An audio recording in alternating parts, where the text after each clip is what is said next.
You've spent weeks prepping your products, but are you really ready for market day? Let's make sure you're not missing any of these market must-haves. Today, I'm breaking down the craft market essentials you'll need to survive and thrive at your next market, whether this is your first or your 20th. And be sure to stick around to the end of this video because I have a special gift just for you. So if you've never attended a craft market before, you should know that you get your very own space for your business and your products. Usually it is a 10-foot by 10-foot area, but every vendor and venue is going to be different, which is why it's important to be communicative with the coordinator, manager, or organizer and ask questions like this. What is the booth fee and space size? How early can I arrive on the day of to set up? Are tables, chairs, tents included, or do I have to provide my own? And are there any restrictions as to what products can be sold? It's really important to know these answers because it's going to make your life so much easier when you're prepping for the day of. I'm going to break the essentials down into three main categories since we're sticking with the essentials here. First category is the booth setup and breakdown. So what you need to actually set up the booth, like the basics. Category number two is the product display and sales. This will include inventory, specific display racks for your products, pricing signs, and how to make the space yours. And the third category is going to be the personal and miscellaneous because there's actually a lot of random things that you're gonna need. So let's start with category number one, your booth setup and breakdown essentials. A big part of preparing for a craft market is actually knowing how to carefully transport your beautiful handmade products and also set them up, because you can have beautiful products, but if you don't know how to display them properly, this can really make or break your sales. First and foremost, you will absolutely need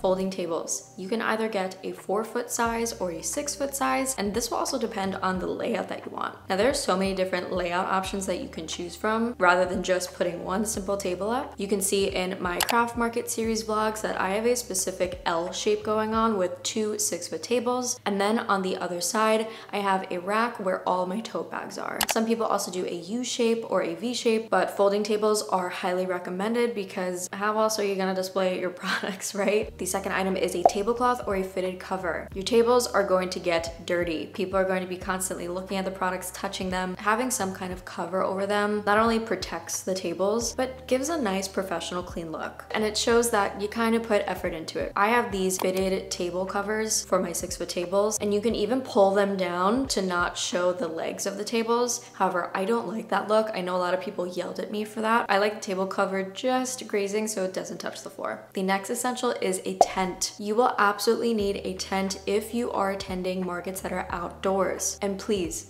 the best tip that I can give you is to not get a cheap tent. Investing in a really high quality tent is going to save you so much headache in the long run. You don't know how many times I've seen people get these really inexpensive tents and the top part of the tent is blowing off, there's holes in them, or the tent's too wobbly. I'm recommending my tent to everyone because it's so durable. You can also rent these tents, but that can add up in money, so something to think about. The next booth setup and breakdown essential you will absolutely need is a collapsible wagon. You will need to transport your items from your car to the venue. Now sometimes that's a really quick, easy walk. Other times, it's absolutely not. And you do not want to be carrying those all by yourself, one by one, going back and forth. And then by the time you transport everything to your tent, you're already out of breath because you did all that work manually. A wagon is what I highly suggest. You can also get some kind of dolly as well and stack Tupperwares, which is also going to be the next item that I recommend, getting Tupperwares. At first, I put a lot of things in Amazon boxes because I was recycling them. But once I started making more money,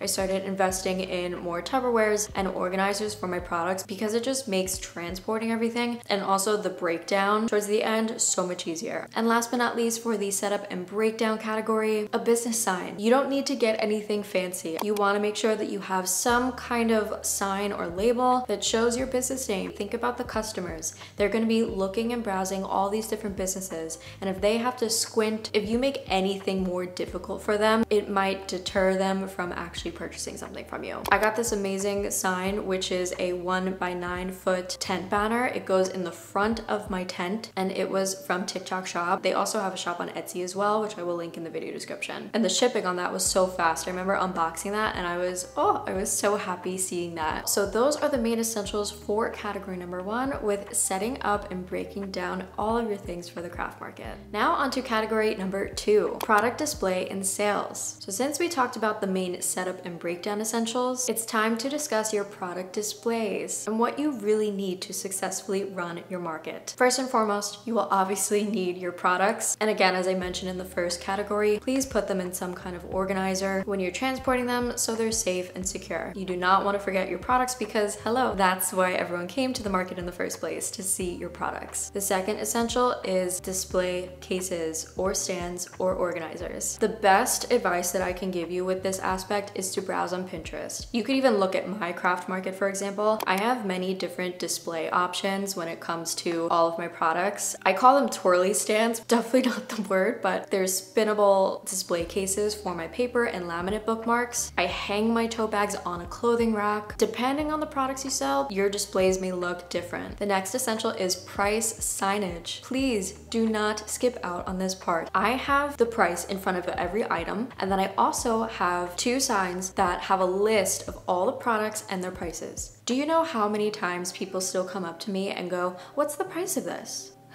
You want to make sure that your prices are clear and communicative. Even when you have price signage, people are still going to ask. Make sure that you indicate what each product is and also how much they are. The next essential for your sales especially is going to be a cash box. Now I know what you're thinking. Yes, Amy, everyone uses credit cards. We're gonna get into that. You will be surprised at how many people use cash at craft markets and bring extra cash and change. I have $200 right off the bat always in my cash box, and also put some pens and pencils in there because you never know when you're gonna need one. As for the contactless payments or for credit cards, you wanna make sure that you have a device, whether it's your iPhone or your iPad. You can invest in something like a Square Reader. Fun fact, by the way, if you create a Square account for free, they will give you the little card reader for free. I showed this in one of my vlogs, so easy to do. I just had to input my address. I definitely wanna invest in the Square Reader later on, which is the big tappable one that you kind of see in every food store, but you can also tap your credit card on your phone if you have the Square app as well, which is also a great hack. So if you're like, Amy, I don't want to invest in the Square Reader for right now, that's totally fine. Just use your iPad or your iPhone. But in order to use the Square Reader, you have to have Wi-Fi, so that's something to also think about. And since we're using all these devices, make sure that you have a portable charger or a portable power bank. Sometimes from using your phone all day with all the transactions, taking content, if you're filming, your iPhone and your iPad might not last all day. So it's really important to have that as a backup in case there's no outlet nearby. And we have to think about the customer and how they're going to receive your product. So always make sure that you have some kind of box, bag, or even tissue paper just to wrap your product in. This will also vary depending on the product that you sell. My items are fairly small, so I have little gift bags, I have some tissue paper as well, but you don't know how many times people have said, "Oh no, I don't need a bag, I'll put it in my bag or I'll put it in this other bag." It's good to have it just in case. Some people like to give them as gifts as well, and bonus points if you have your business on it, because hello, we have to market our business too at the same time. Okay, 2 more. The next one is an inventory log sheet. I know that I can import my inventory and products into the Square app. I'm more of a manual girl. I really like writing everything down and preparing for that. You see, I do this every single night before,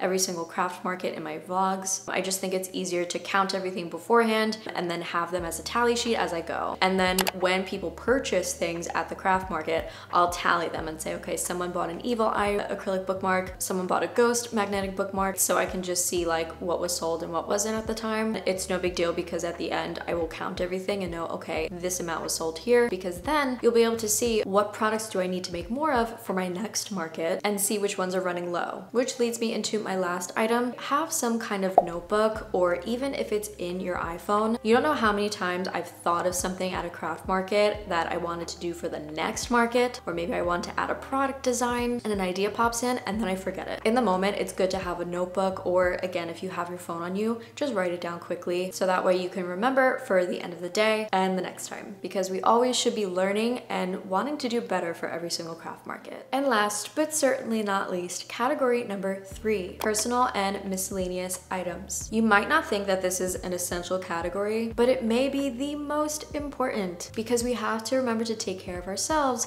during these markets. First and foremost, we're gonna start off with a mini first aid kit. God forbid something happens to you or a customer, you wanna make sure that you're easily prepared. And I know the organizer or the venue might have this, but it's also good for you to have it as well. Tools. I can't stress enough, you don't need a huge toolkit, but please make sure that you have some basics like scissors, twine, zip ties, tape, a screwdriver, anything of that sort, because you never know when something goes wrong with your market and you need to fix something in a pinch. The next is wet wipes or hand sanitizer. You're gonna be dealing with people a lot with their money, their credit cards. If you wanna eat as well, make sure that you clean your hands. I also always keep a hand sanitizer on my tables for customers as well. People like that. Speaking of eating food, please make sure that you bring some kind of cooler with snacks and food. It's amazing to get food from these markets, especially since you're supporting small business owners. I was eating pickles nonstop at my winter markets. At the breweries that I used to go to, they always had so many food trucks. But in the mornings, I always like to make overnight oats the night before because it's something just to eat and like put in my stomach before I deal with people. You might not be able to walk away from your booth and go to a food truck. Just make sure that you have some kind of food or snack so you take care of yourself.